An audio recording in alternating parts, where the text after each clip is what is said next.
Hey guys, welcome back to the channel. Today we will be making this magnificent tea box made out of ash with a jarrah lid and external hinges on the back with two tea cozies inside. One blackwood, one walnut. They can hold all your tea bags that you want. They have lift out containers and the lift out rack and the external box. And today I'll be showing you how to make this box in detail. Again, at the end of it I'll be giving this box away to one of my subscribers. So just watch the video and please subscribe and I'll pick one out as long as you're in Australia, and I'll send this box up to you. No matter where you are in Australia, I'll send it to you. Great looking box. So, let's go. Okay, the timbers that we will be using for the box are Tassh oak for the carcass. The inlay on the top is going to be jarrah. It's good. That's a good contrast. The tea boxes are going to be made out of finger jointed European beech. Nice cut, I like that. The surrounds that hold the tea boxes are going to be made out of heather, and the tops of the tea boxes are going to be made out of one out of walnut or one out of blackwood. As you see, a lot of the timbers come from the big box store, but they're accessible and they're cheap, and they come up great. So let's get into it. Here I am cutting the sides out of ash for the box.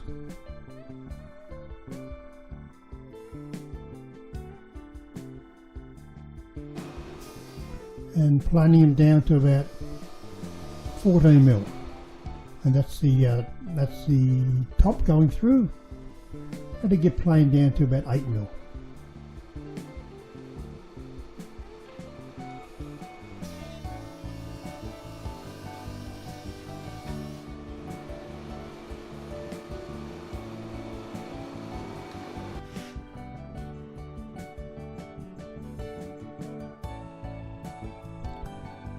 Setting up the groove, setting up the height of the groove, and grooving the box sides and ends. It's a 6 mil ply in the bottom and 8 mil jarrah in the top.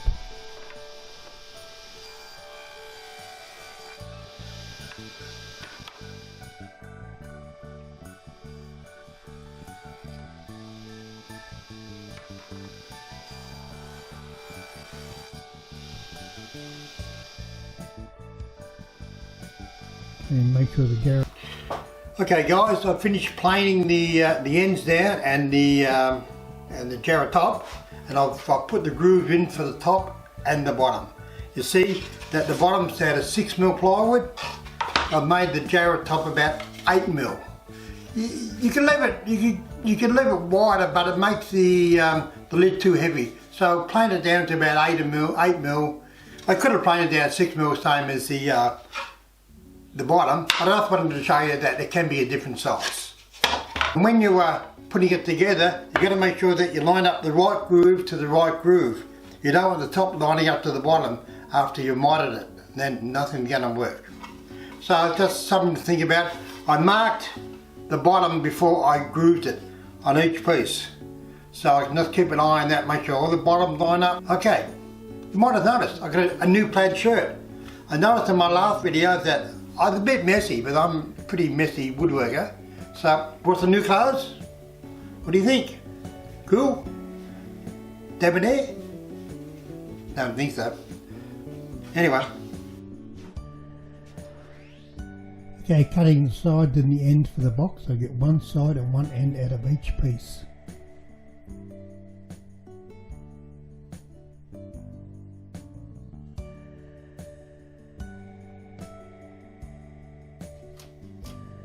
and marking the bottoms again, just to be sure.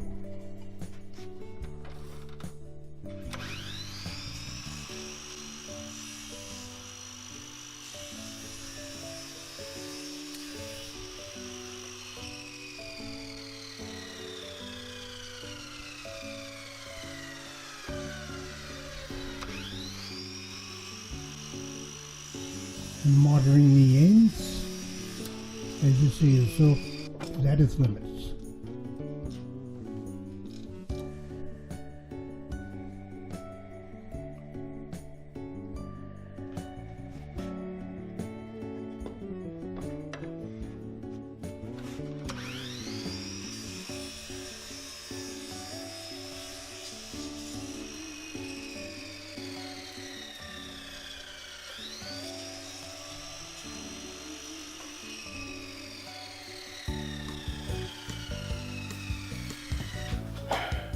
Okay guys, I cut the miter on the miter saw, but it was at its capacity. I should have set up the table saw, but I started with the miter saw. It still worked right. So, all we have to do now is to cut the bottom and to cut the top. Remember, don't cut them too loose and don't cut them too tight, as you've seen in my other videos. Just put them in the groove and mark them. Make sure that they're not too tight and not too loose. And then we'll give them the sand, and then we're ready to assemble. Okay, marking the bottoms now. Just do by eye.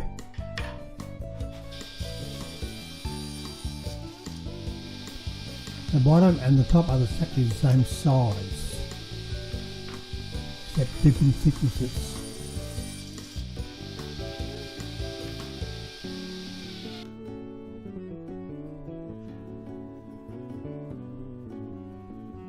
And doing the same to the ends.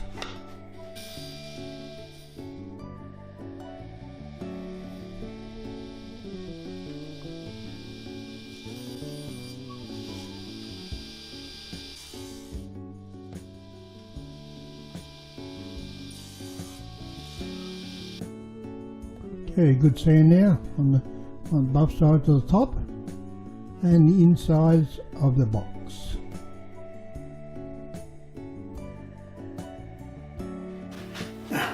Okay guys, we're ready to put the box together. Because it's a much larger box than the last two that we done. It's 130 millimeters high. We'll be using two box clamps, one at the top and one at the bottom, just to make sure that we get all the miters joined up correctly. So let's get on with it. Okay, using the old tried and true masking tape method.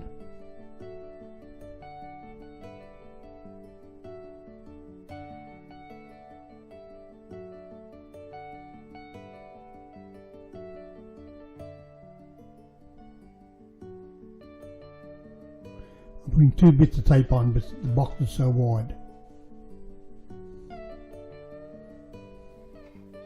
Flipping it over. Gluing it up. When you glue this one up, just when it's all together, you won't be able to get inside to wipe the glue off. So don't put too much. Or you could tape up the inside so the glue doesn't get on the inside, but yeah, I don't bother.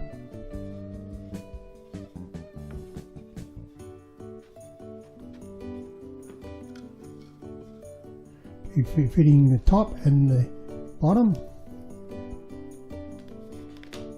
Nice snug fit. Good. And just folding it up.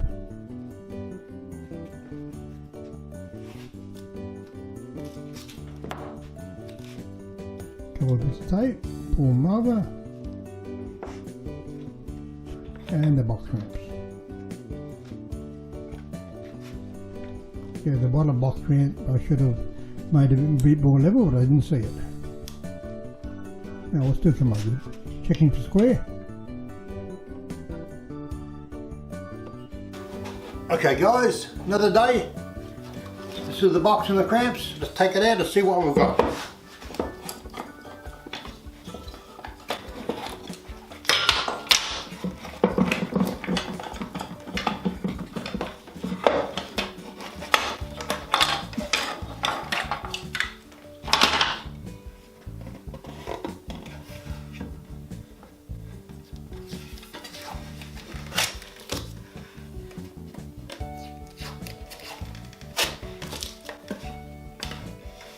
come up great.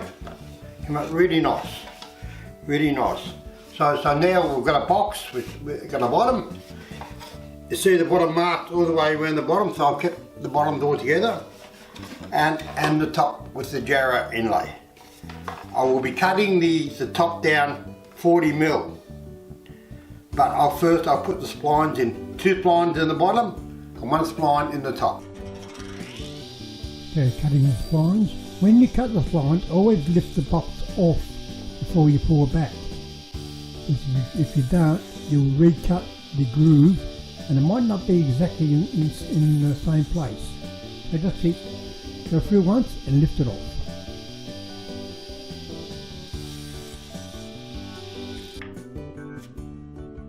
Okay, gluing the spines in now.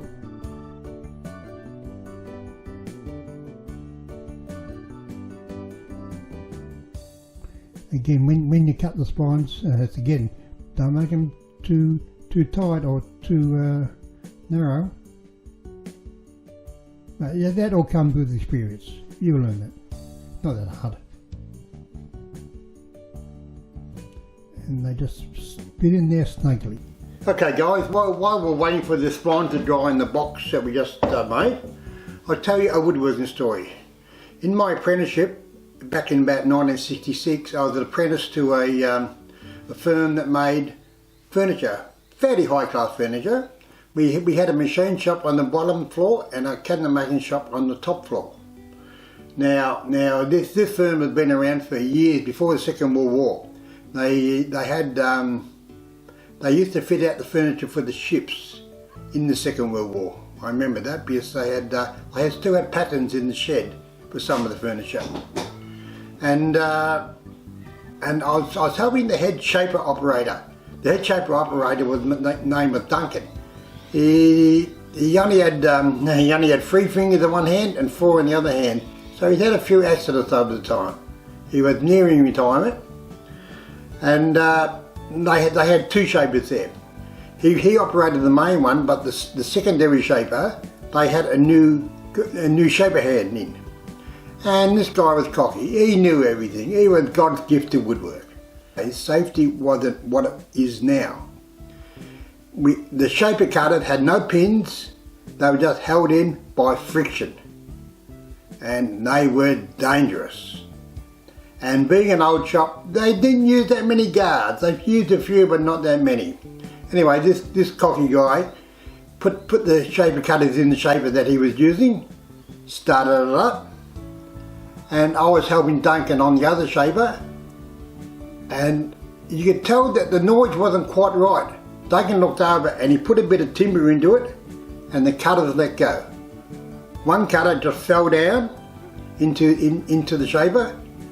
The other cutter, it went ping and embedded itself in a brick wall about 20 feet away. Lucky it didn't kill anybody. It was like a bullet. I'll never forget that. Mate, I was shaking for the next day or so. And anyway, that guy got the sack, of course, but he didn't know what he was doing. But those shapers were just so dangerous, so dangerous. Anyway, that's my first story.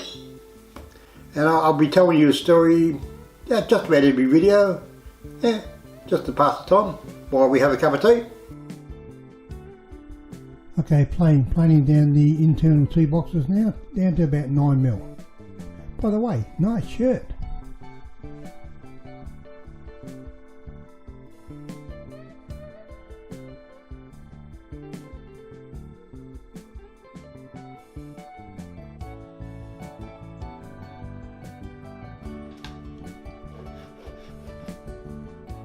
Okay, cutting the splines. Again, take it easy when you're cutting near the ends.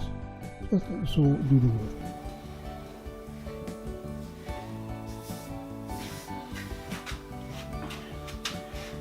Okay guys, we're just going to cut the lid of the box off now at 40mm. I set the blade up just pass it just through the timber.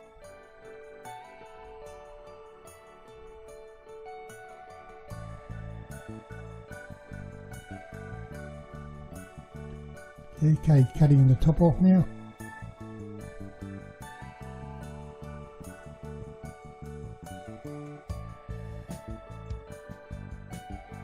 You see, I marked the face for the top and the bottom. Okay, to clean up the top and the bottom, you need to do it on a flat board. I've got my sanding board here, and you go backwards and forward, and makes it dead flat.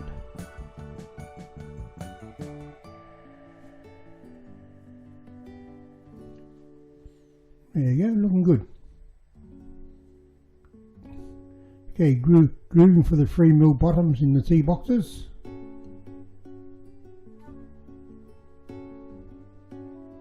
And then cutting them oversized so I can cut the miters.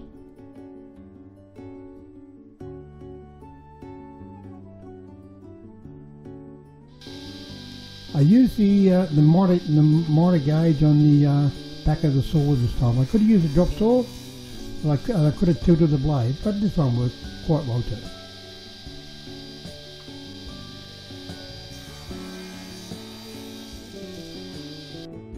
And just a quick sand on the inside on the flat linear.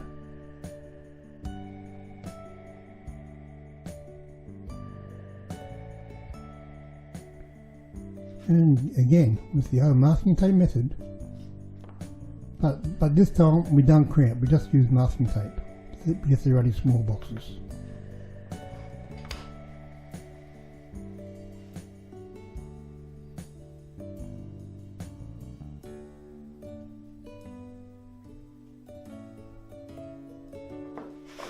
There, 2 small boxes.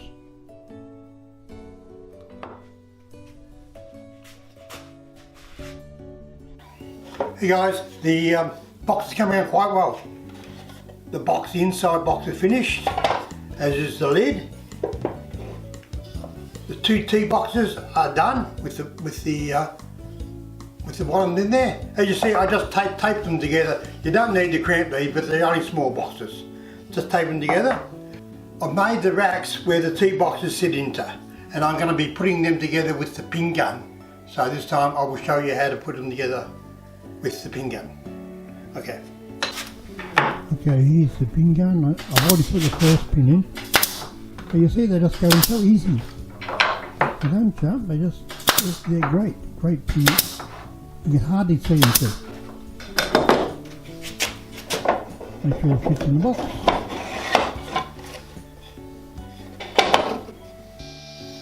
Okay, now I'm rebutting the walnut and the blackwood to fit inside the box of T boxes so they don't move. Don't make them too tight, make them a little bit loose because people will take them on and off. Okay, I'm doing a 45 chamfer on the front of the box to make the handle, and a 45 chamfer on the lids. I'm doing about 4 passes. You don't want to take too much at a time. I'm going to hinge this lid with decorative external brass hinges. They just screw on the outside. They're the easiest hinges to use. Okay, the box itself come out good. The lid's all finished. We have the blackwood and the walnut lids in the trays. And the tray itself. Lot of little parts, but it's all coming together nicely. Yeah, it came in about 35mm. Now we'll square a line. If there's any adjustment to do, we can do them with the other 4 holes that we need to. No, it's come up great. Come up great. Doesn't bind at all. We'll put our bottom tray in. The 2 T boxes. And the 2 lids. And we're ready to sand and we're ready to polish. Look at that, it came up great, didn't it? Really good, just needs a good sand now and a polish. And we're right, and we're ready. And we're done. Great. Okay, we're finished. Ready to sand and ready to polish. I finished my boxes with 3 coats of spray lacquer, but you can finish them any way you like. With oil finish, or wax finish, or a shellac, or just experiment and have a go and find something that you like. All finished. That's ready. Sander. Got the tea boxes in. The lids come off. Tea boxes come out. And the rack comes out. So we've got 7 pieces that go into the box. Hey?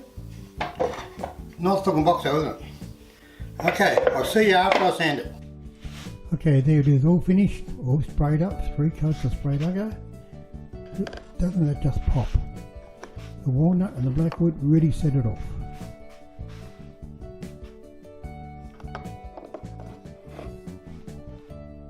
And the decorative hinges on the back really suit this sort of box, I think. Well guys, the tea box is all finished. As normal, it came out great. Look at that. Look at that. Walnut and blackwood tops with the tea cozies inside. Hinge lid. The hinges, they come out great too. The external mounted hinges really suits this type of box. Okay, let's put these back. Okay, as always, I'll be giving this box away to one of my subscribers. So please subscribe to the channel, leave a comment, and I'll pick one if you're from Australia, and I'll just send you this box. I've already sent one up to New South Wales, and I'm about to send another one up to New South Wales. So just please subscribe, ring the bell. Thanks for watching. I hope you got inspired to have a go at one of these boxes. They're not that hard, as you see. It's just a matter of doing things in order, and they come out great, don't they? They come out really good. You get most of the material from the big box store. Have a go. Thank you. See you next time.